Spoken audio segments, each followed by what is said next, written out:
Hello दोस्तों, आज हम आपके लिए लेकर आए हैं पहले तकरार फिर प्यार का पहला एपिसोड, जो सुनने में बहुत ही इंटरेस्टिंग स्टोरी है। आस्था एक मासूम, चुलबुली और कभी किसी से ना डरने वाली लड़की है।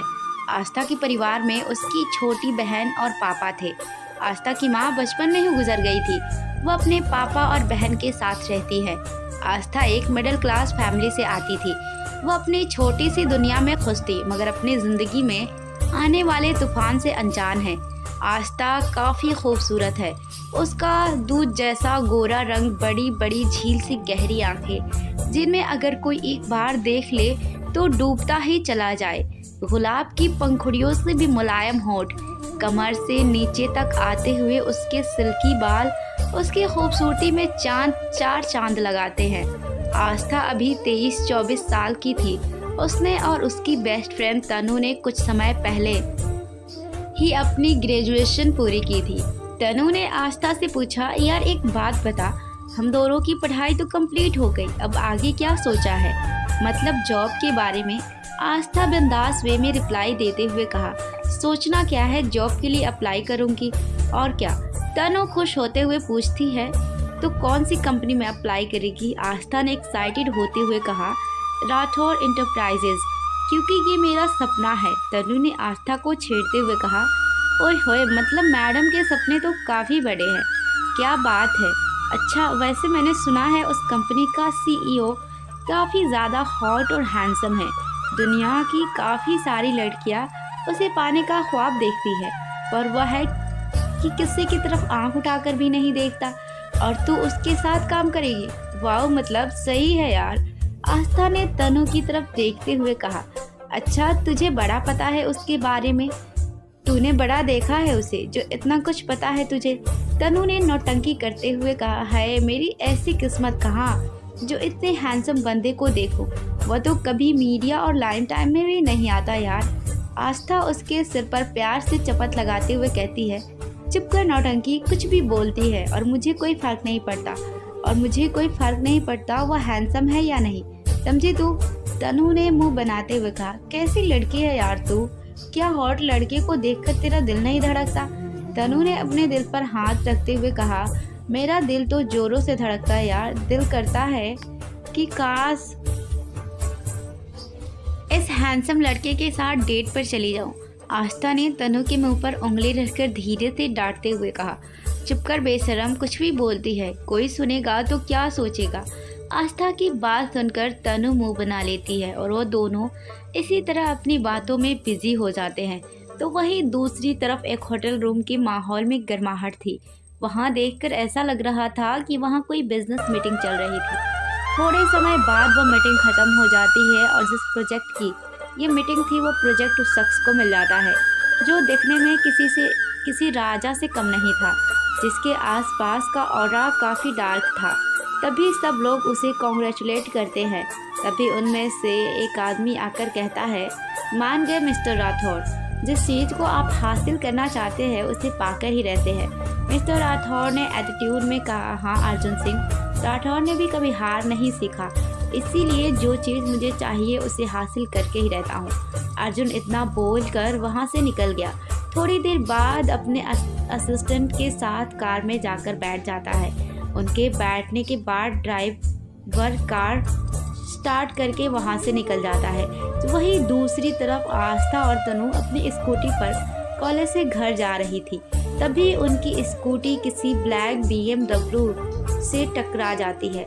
खुशकिस्मती ये थी कि आस्था और तनु को कोई चोट नहीं आई थी, पर उनकी स्कूटी की हालत खराब हो गई थी, जिसे देखकर आस्था को बहुत गुस्सा आ रहा था और वो अपने गुस्से को रोक ना सकी। आस्था ने गुस्से में कार के सामने जाकर जोर से चिल्लाते हुए कहा, अंधे हो क्या, दिखाई नहीं देता क्या? तभी कार का दरवाज़ा खुला और पहले ड्राइवर ने बाहर आकर कहा, अरे सॉरी मैडम, हम थोड़े जल्दी में हैं, हमें माफ़ कर दीजिए। मगर आस्था तो अब तक अपने गुस्से पर कंट्रोल खो चुकी थी। उसने ड्राइवर की बात सुनकर ड्राइवर से कहा, व्हाट डू यू मीन कि जल्दी में है? अगर जल्दी में हो तो देखकर गाड़ी नहीं चलाओगे और किसी को भी ठोक दोगे। ड्राइवर ने गाड़ी में बार बार देखते हुए कहा, देखिए मैडम, प्लीज़ हमें जाने दीजिए, हम लेट हो रहे हैं। अपनी जिद पर अड़ते हुए आस्था ने ड्राइवर से कहा, अरे ऐसे कैसे जाने दे। तभी ड्राइवर को किसी से बहस करता देख अमन बाहर आता है। अमन ने ड्राइवर से पूछता है, क्या हुआ नुकुल। इससे पहले ड्राइवर कुछ बोलता उससे पहले ही आस्था ने अमन से थोड़ी कड़क आवाज़ में कहा, क्या हुआ है ये देखिए। अपनी स्कूटी की तरफ इशारा करके दिखाती है। अमन ने आस्था से थोड़े सॉफ्ट टोन में कहा, देखिए मैडम हमें जाने दीजिए, हम लेट हो रहे हैं। आस्था ने गुस्से में अमन से कहा, अरे ऐसे कैसे जाने दे। तुम जैसे लोगों को मैं अच्छी तरह से जानती हूँ। तुम जैसे लोग हम मिडिल क्लास लोगों को कुछ समझते ही नहीं हो। मैं तुम्हें ऐसे नहीं जाने दूंगी। मैं अभी पुलिस को फ़ोन करती हूँ। वो अपना फ़ोन निकालने लगती है। इधर गाड़ी में बैठे अर्जुन को बहुत गुस्सा आ रहा था। और जब उससे बर्दाश्त नहीं हुआ तो वो बाहर निकल कर आता है। अर्जुन ने अपने रिस्ट वॉच में देखते हुए अमन से पूछा, क्या हुआ अमन। अमन ने अर्जुन से कहा, सर इन मैडम की स्कूटी हमारी कार से टकरा कर डैमेज हो गई है और ये मैडम हमें यहाँ से जाने नहीं दे रही है। तो अर्जुन ने बिना आस्था की तरफ देखकर कहा, एक काम करो, इस ड्रामा गर्ल को स्कूटी ठीक करवाने के लिए पैसे दे दो। वैसे भी कि इतना ड्रामा पैसों के लिए ही कर रही है। इतना सुनने के बाद तो जैसे आस्था के तन बदन में आग सी लग जाती है। आस्था ने भड़कते हुए अर्जुन से कहा, क्या मतलब है तुम्हारा। ये सब मैं पैसों के लिए कर रही हूँ।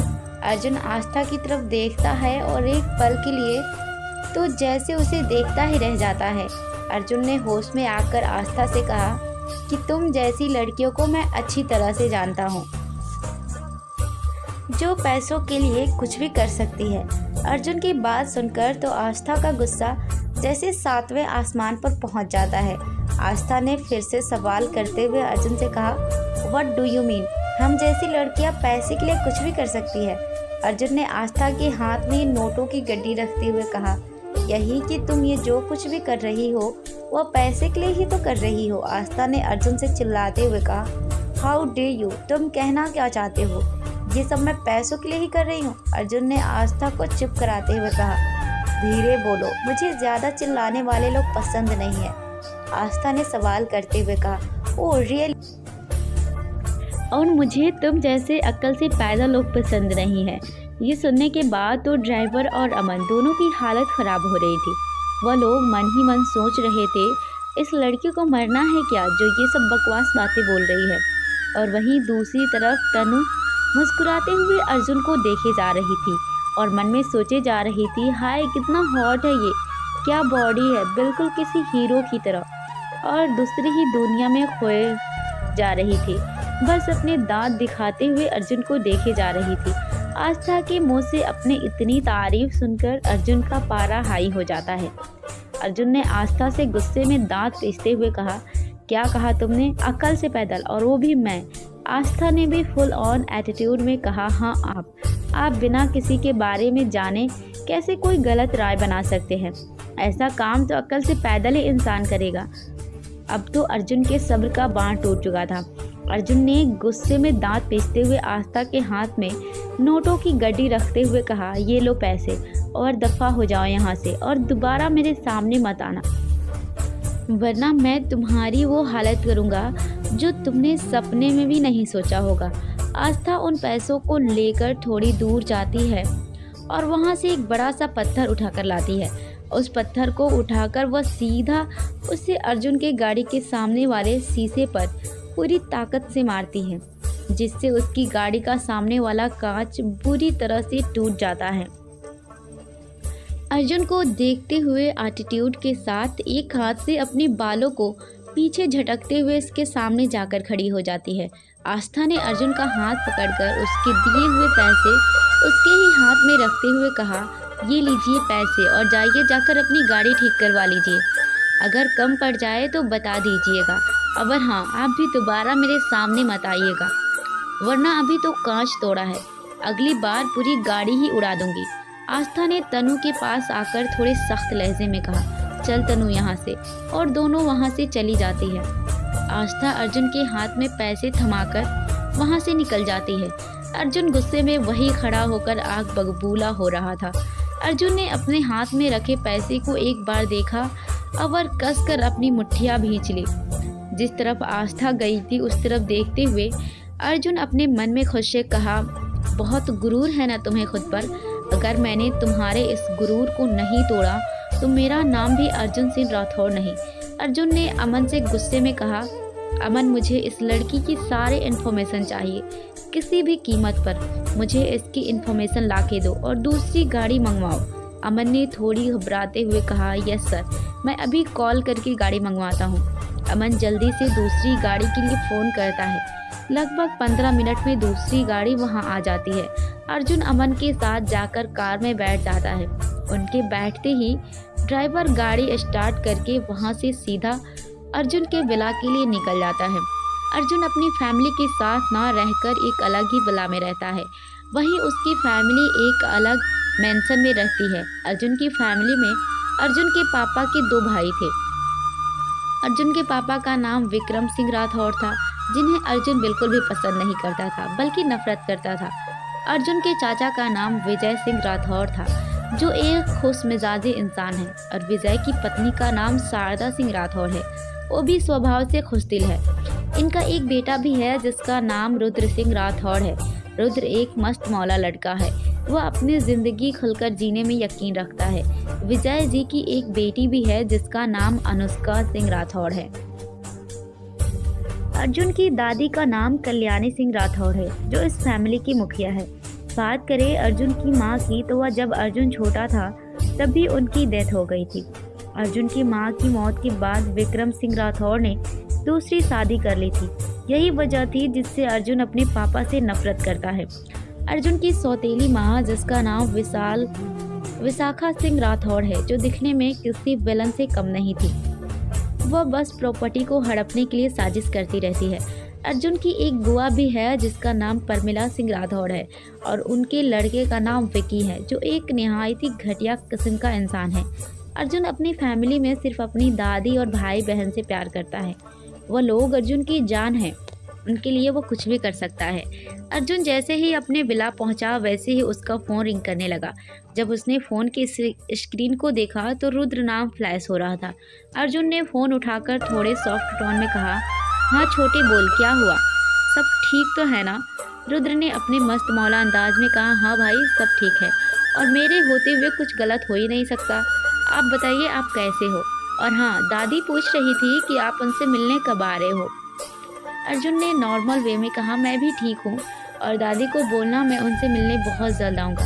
अच्छा चल ठीक है, बाद में बात करता हूँ, मुझे कुछ काम है। ये बोलकर वो फ़ोन रख देता है। अर्जुन अपने रूम में जाकर सीधा शावर लेने चला जाता है। वह आज काफ़ी थक गया था और थकावट दूर करने के लिए ही हॉट शावर लेता है। वहीं फ़ोन कटने के बाद रुद्र अपने मन में कहता है, काश भाई आपकी लाइफ में भी कोई ऐसा आ जाए जो आपको समझ सके, आपको कभी भी अकेलापन महसूस ना होने दे।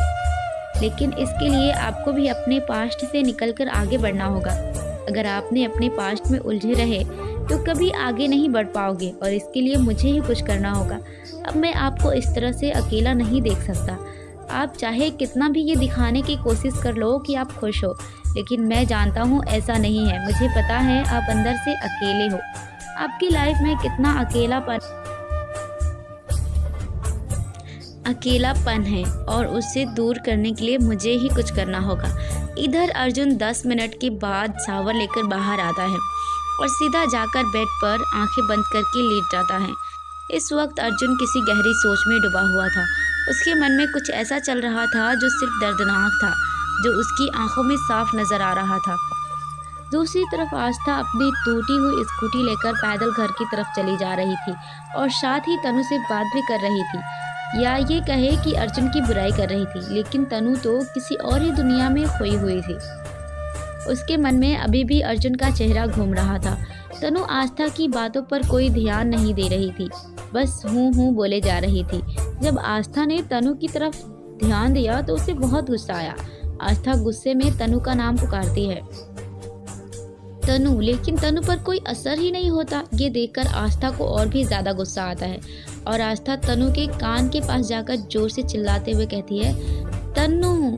तो तनु हड़बड़ा जाती है, और तनु ने आस्था की तरफ देखकर कहा, क्या हुआ आस्था, तो इतना चिल्ला क्यों रही है? तू ठीक तो है ना? आस्था ने उल्टा तनु से सवाल करते हुए कहा। ये बात तो मुझे तुझसे पूछना चाहिए कि तू ठीक तो है ना? मैं कब से तुझसे बातें कर रही हूँ, लेकिन मैडम पता नहीं कहाँ खो गई है।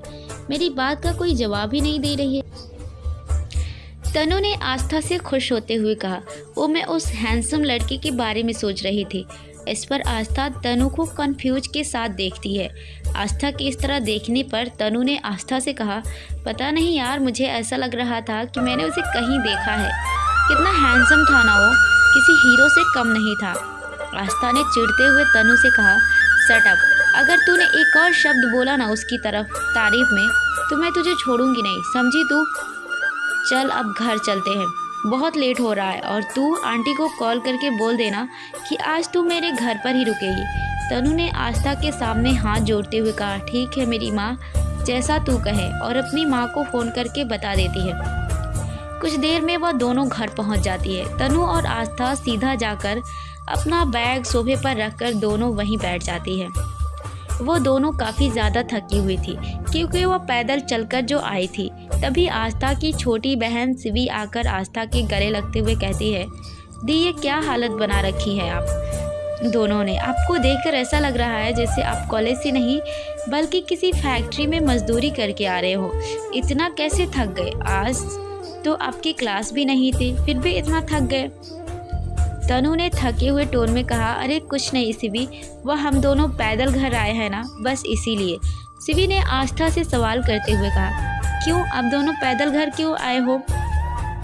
दी आपकी स्कूटी कहाँ गई? तनु ने आराम से कहा, अरे वो हमारा एक्सीडेंट हो गया था जिससे स्कूटी खराब हो गई थी, इसीलिए हमें पैदल घर आना पड़ा।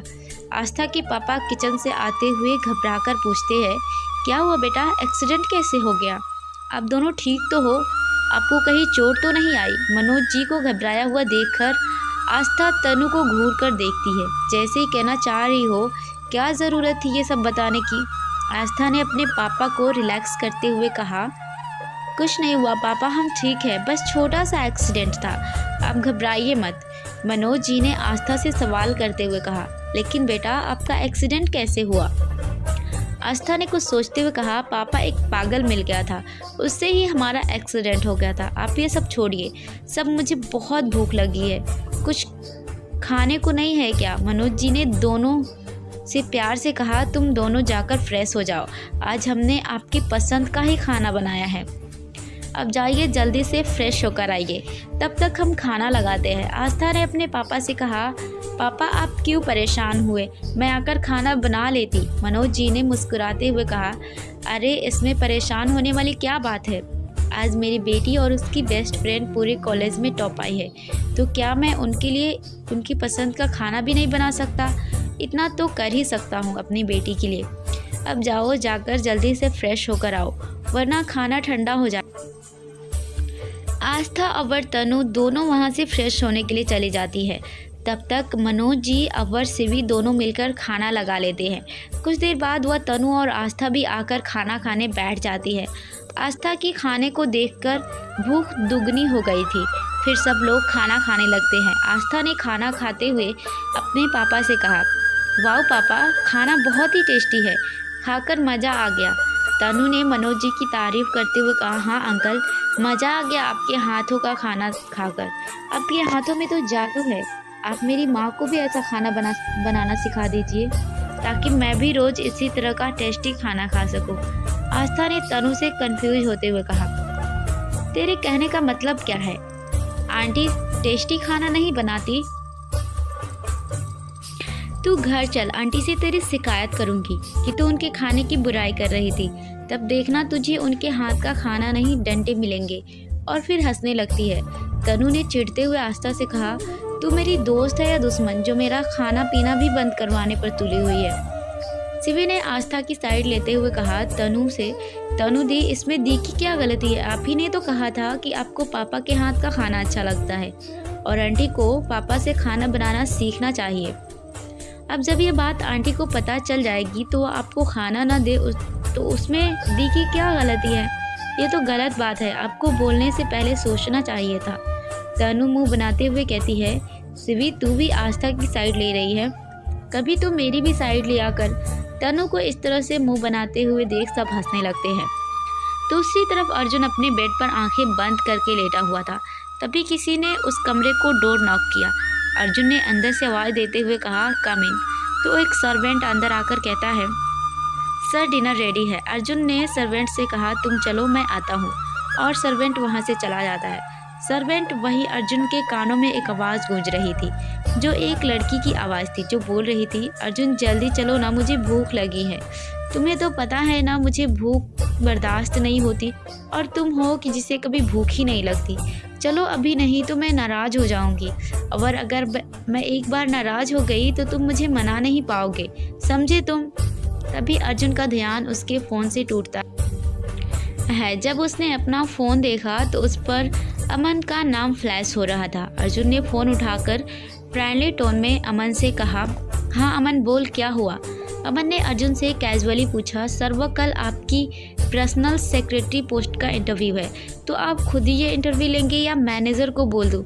अर्जुन ने कुछ सोचते हुए अमन से कहा, अमन मेरा तो पॉसिबल नहीं हो पाएगा, तुम मैनेजर से ही बोल दो और कॉन्ट्रैक्ट साइन करवा लेना। अमन ने अर्जुन की बात का जवाब देते हुए कहा, डोंट वरी सर, मैं बोल दूंगा। उससे अमन से बात करके अर्जुन नीचे डिनर करने के लिए चला जाता है। डिनर करने के बाद अर्जुन अपने स्टडी रूम में चला जाता है, जहां वह अपने लैपटॉप पर कुछ काम करने लगता है। और दूसरी तरफ आस्था और तनु दोनों अपने डॉक्यूमेंट चेक कर रही थी, क्योंकि कल उनका इंटरव्यू जो था, जिसके लिए उन दोनों ने ग्रेजुएशन कंप्लीट होने से पहले ही अप्लाई कर दिया था, उसकी तैयारी में दोनों बिजी थी, क्योंकि कल उनकी ज़िंदगी का पहला इंटरव्यू जो था, जिसके लिए दोनों कोई भी कमी नहीं छोड़ना चाहती थी। उन दोनों को कल का बड़ी बेसब्री से इंतज़ार था। कल के लिए दोनों बहुत एक्साइटेड थी। सुबह जब उस आस्था की नींद खुली तब तक 8 बज चुके थे। आस्था जल्दी से खड़ी हुई और तनु को उठाकर सीधे बाथरूम में चली जाती है, लेकिन जब वह बाथरूम से बाहर आकर तनु को देखती है तो तनु अभी भी सो रही थी। तनु को सोता हुआ देख आस्था वहीं पास में रखा पानी का जग उठाकर पूरा पानी तनु के ऊपर उड़ेल देती है, जिससे तनु एकदम से हड़बड़ाकर उठ जाती है और चिल्लाते हुए कहती है, बचाओ, बाढ़ आ गई, बचाओ बचाओ। तभी तनु को महसूस होता है कि वह बेड पर है, तो वह अपनी आंखें खोलकर देखती है तो सामने आस्था खड़ी उसे ही घूर रही थी और उसके हाथ में पानी का जग था। तनु ने आस्था से चिढ़ते हुए कहा, ये क्या आस्था, सुबह सुबह मैं ही मिली थी तुझे, जो मेरे साथ प्रैंक कर रही है। आस्था ने तनु से कड़क आवाज़ में कहा, मैं कोई प्रैंक नहीं कर रही, मैं तो तुझे बस उठा रही थी। तनु ने किसी छोटी बच्चे की तरह मुंह बनाते हुए कहा, ऐसे कौन उठाता है यार, पूरा गीला कर दिया। आस्था ने तनु को ताना मारते हुए कहा, प्यार से भी उठाया था, लेकिन महारानी साहिबा आप उठी नहीं, तो मुझे ये तरीका अपनाना पड़ा। अब उठ जाकर तैयार हो जा, वैसे भी तूने नहा तो लिया है, अब बस कपड़े ही चेंज करने हैं। अगर कपड़े भी चेंज तुझसे नहीं हो रहे तो बताओ, भी मैं कर देती हूँ। तनु ने जबरदस्ती मुस्कुराते हुए आस्था से कहा, जी नहीं, आपने मुझे नहलाकर ही मुझ पर इतना बड़ा एहसान कर दिया, अब कपड़े मैं खुद चेंज कर लूँगी। ये बोलकर तनु तैयार होने के लिए चली जाती है। वही आस्था नीचे चली जाती है और ब्रेकफास्ट बनाने लगती है। कुछ देर में तनु भी नीचे आकर आस्था की हेल्प करने लगती है। कुछ देर में ब्रेकफास्ट भी तैयार हो जाता है, तो सब लोग बैठकर नाश्ता करते हैं। नाश्ता करने के बाद आस्था और तनु अपने इंटरव्यू के लिए निकल जाते हैं। मनोज जी ने शिवी से कहा, बेटा चल, तुझे मैं कॉलेज छोड़ देता हूँ, वहीं से मैं अपने ऑफिस के लिए निकल जाऊँगा। शिवी ने मनोज जी से कहा, ठीक है पापा चलिए, और वो दोनों भी निकल जाते हैं। दूसरी तरफ अर्जुन आज बहुत बिजी था। उसकी आज बहुत इम्पोर्टेंट मीटिंग भी थी जिससे उसे अटेंड करना था। क्या अर्जुन ये मीटिंग अटेंड कर पाएगा और आस्था तनु इंटरव्यू पार कर पाएंगी? जानने के लिए बने रहें हमारे साथ, और आगे की एपिसोड के लिए हमें सब्सक्राइब कर ले। पूरा वीडियो देखने के लिए धन्यवाद।